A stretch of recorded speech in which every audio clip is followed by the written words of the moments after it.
WMAL. Now, Washington mornings on the Mall. 105.9 FM. And AM 630.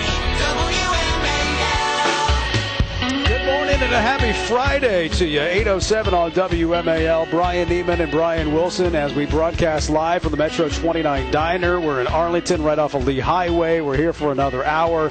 This is part of our weekly effort to get into Virginia now as we get closer and closer to November 6th, the big battleground state of Virginia, of course. We had Brian Moran on the show a little bit earlier. That's right. Chairman of the Virginia Democratic Party. We had former Congressman Tom Davis on the program just a little bit earlier. And former Senator, former Governor George Allen, who wants to be Senator again from the Commonwealth of Virginia. Good to have you here. How are you? I'm doing great. And good morning to Brian and Brian, and thank you for coming into Virginia. Oh, we're happy to come across the river. Yeah, and if folks want big breakfasts, good value, they ought to come here. And Metro 29 Diner, the food is fantastic. I got to tell you, I know we're going to get into the race between you and Tim Kaine coming up, but I wanted to get your thoughts. Did you watch the debate, and what were you thinking as it was unfolding the other night? I was on the way from the Chesapeake Food Fest and on my way to Winchester, so I was listening to it on the radio, and I thought Mitt Romney did an outstanding job in so many ways. And the thing for me is many of the issues that they were discussing in that debate are the same issues and differences that we have in our campaign, whether it's this health care tax law, Obamacare, where I was just talking to a fellow in a wheelchair here, and I said, well, they want to put a 2.3% tax on the manufacturers of that. Well, that gets passed on to the consumers. I hear from people all over Virginia who are worried about access to doctors who will take Medicare patients. You hear from small businesses who do not want to increase the number of jobs they have or hire people because of it.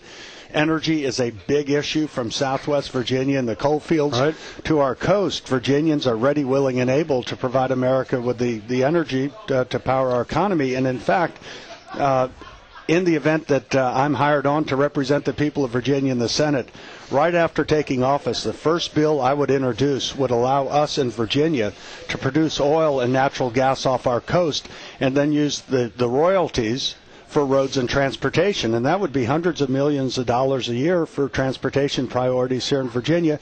And Mitt Romney, as president, would be saying yes to Virginia from our coal fields to our coast and throughout our country, even up to the barren North Slope of Alaska.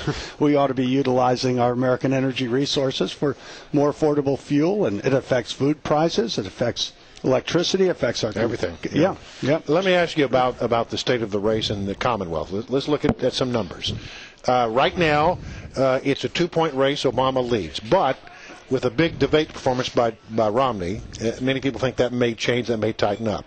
If you look at the polls about the Senate race, you're a little behind by about 4 points according to most polls. Does a strong performance by Mitt Romney in the debate change things here in the Commonwealth to move it back in the other direction?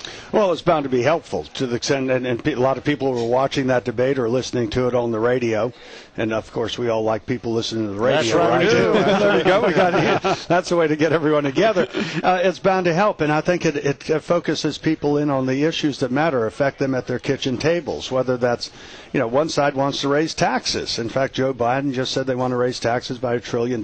My opponent, Tim Kaine, was talking about raising taxes on folks, and which was consistent with his proposals as governor, where he's trying to raise taxes by billions of dollars, including state income taxes on people earning as little as $17,000 a year. Raising taxes is not going to help create jobs in this fragile economy. It is going to cause jobs to be lost, and what we need to do is set priorities. And one of the key things that also is brought up and never addressed much by the president is these devastating job losses we're going to get in Virginia. Over 200,000 defense and technology jobs that are at risk. Yeah, but no notices are going out, though. Well, the reality is, and Tom Davis said this, alluded to it, the effects already being felt, especially with the subcontractors and smaller businesses. The primes are not putting forth those contracts to them. They're doing them themselves. And I was in Stafford County just a couple of weeks ago, and they're saying how this is affecting a small business. The folks in commercial real estate were saying, well, people can't fill up these spaces because they don't know what's going to happen. All that they can do is wait. And now what you hear from my opponent, who supported that deal. I opposed it, and in fact, in a recent debate, he even says it was the right thing to do.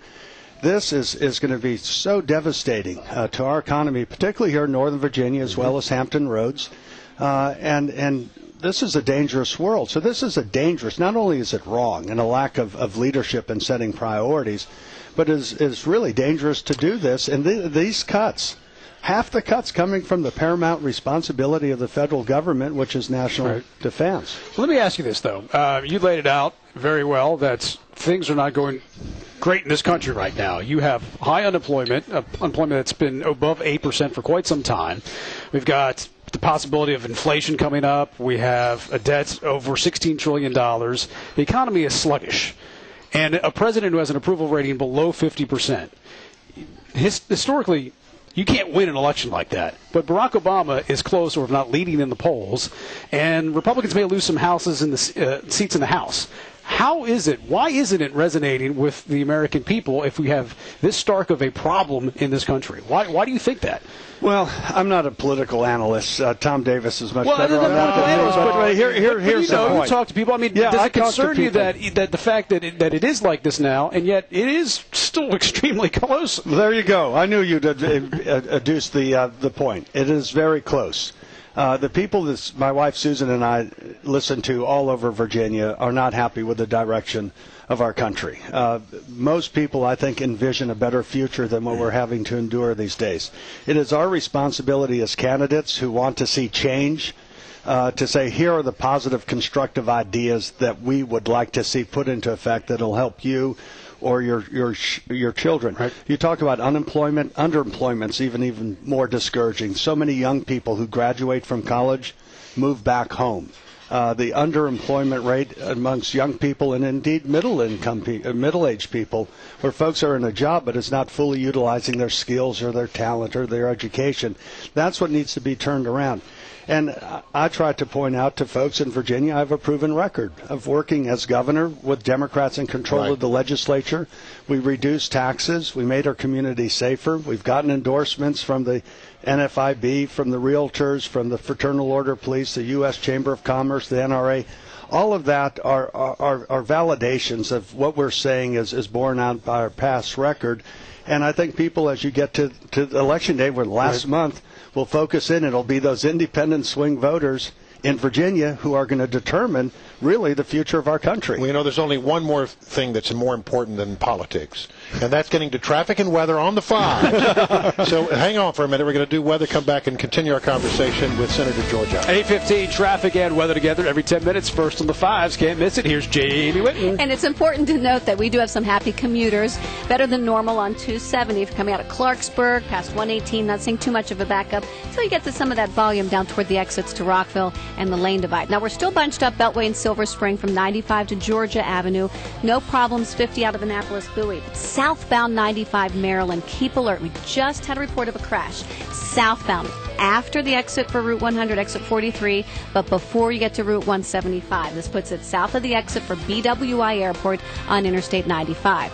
Let's also go Virginia, southbound 95, where we normally don't have much of a problem here in the morning, but because of a broken down car, 95 south jammed from Dumfries to Triangle, where you lose the lane. Northbound out of Dumfries, not seeing any delays up through to the Beltway. Inner loop as you come off of 95, that is stop and go, heading past Gallows Road. 66 brief delays as you push in toward Manassas and Centerville, and again at 50 Fair Oaks and up through to the Beltway. Again, just brief delays there. Garage door left open, that's no problem with Chamberlain's new MyQ garage door monitor. It's included with every battery backup garage door opener. You can monitor and close your garage door from anywhere in the house, keeping your mind clear and your home secure. Now the 105.9 FM and AM 630 WMAL Weather Channel forecast. Sunshine today, 83 will be the high. Clear tonight, low down to 60. Partly cloudy tomorrow. Rain is possible in the afternoon. Will be at 78 for Saturday. And then Sunday, big game changer, if you will. Cloudy, rain in the mid-50s. Make things nice and sloppy at FedEx Field for the Redskins game. 8:17 on WMAL. Brian Neiman, Brian Wilson with you as we broadcast live from the Metro 29 Diner in Arlington. Former Senator, former Governor George Allen is with us this morning. A big race with Tim Kaine coming up. So this is not necessarily, well, here's a question for you. I think it's a fair point from the Democrats. They said, hey, Mitt Romney's plan, which is to lower rates and get rid of deductions and credits, but he hasn't told us where those deductions and credits are going to come from. Will it be a mortgage interest rate? Will it be for having kids? Do you have any idea where that would come from, or where would you like to see it come from? Well, I have one. You have two different tax systems. One for individuals, the other's for businesses.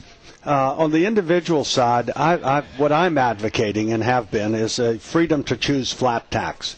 People have made decisions and investments based on tax laws, and I think it would be unfair to just all of a sudden change it. The mortgage interest deduction is a very important one in making housing affordable for people. We have a very fragile housing market, and so I think it'd be wrong to take that away. The other, I think, doesn't make any sense to limit charitable contributions.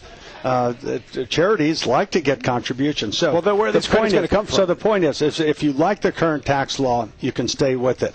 If you like one that's very simple and you just fill it out with either no deductions or very few, and it's a simple one sheet of paper, let the taxpayers decide what they want to do. This is similar to what Hong Kong has done, and they found most people in Hong Kong migrated to the flat tax. Now, on the business tax, this is something really important for jobs. We have in our country the worst in the world, 35% tax on job-creating businesses. The international average is 25%. I'm advocating 20% because I think America should be better than average. That alone, doing that, would help create over 500,000 new jobs a year. That's 5 million jobs over a 10-year period. Apparently, Governor Romney is advocating 25%. I think there's a basis for agreement. There are Democrats and Republicans who want it higher or lower. I'd like to get around the table and let's find out the best competitive tax system, more simple, fewer deductions, maybe no deductions, that'll make our country more competitive internationally. And we should also go to a territorial system of taxation rather than double taxation that'll bring money back into the U.S. I got to bear down on one point, and that is that in the last election cycle in the Commonwealth of Virginia, Democrats were incredibly organized. And Obama had a great campaign operation around the state. Turnout was important. In an election that's going to be much closer than that one, turnout is everything. Are you satisfied with the level of organization you have in the Commonwealth when it comes to turning out the vote on election day? Oh, you alls can do better. You're never satisfied. I mean, but I think we have a much better ground game. I know in our own campaign we have coordinators in every county and city in Virginia. I learned that from losing in the last election, of which I take responsibility for. But we have a great grassroots effort. In fact, I think it's the best I've ever seen it. I'm not going to in any way disparage the efforts of the Obama campaign, but I think we have much more enthusiasm and motivation. I think young people, college students who last time voted so much for President Obama, this is not the future they wanted. They're not enthused, are they? No, and I think a lot of them, most students, their goal in graduating from college is not to move back home. Right. It is to start their professional careers. Same with mom and dad, by the way. Yeah, with mom and dad. So the point is I think that my view is anybody who uses electricity ought to be on our side. Anybody who drives a car should be on our side. Okay. Anybody who thinks healthcare decisions ought to be made by doctors and patients rather than bureaucrats. Anybody who pays taxes ought to be on our side. Anybody who works for a living or wants a job, or anyone who cares about the future of their children or grandchildren ought to be on our side, and that's who we're targeting our message to, which is everyone. Well, Governor Allen, it was great to have you. Thanks for coming by live and in person, and best of luck to you on the campaign. Well, it's great to be with both of you, and it's good to see you all live. We listen to you every morning. Thank you. We appreciate it. In Mount Vernon. Good. Governor George Allen, as we broadcast live from the Metro 29 Diner here in